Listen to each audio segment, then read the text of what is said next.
70 kiloda birinci dörtlük Uduzan 500 alacaq. Uduzana 500. İkinci 70 kilonun yarım finalında Uduzana 1000 veriləcək. Finalda Uduzan 2000, qalibə 3000 və kəmər təqdim olunacaq. Turan 8-in kəməri təqdim olunacaq.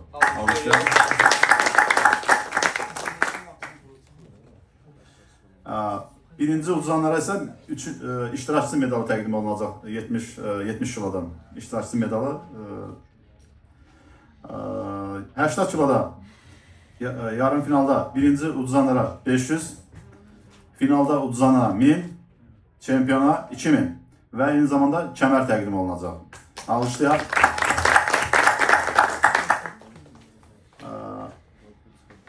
60 kiloda reyting döyüşlü bir döyüş olacaq. Uduzan 500, qalib 1000 və kubok təqdim olunacaq.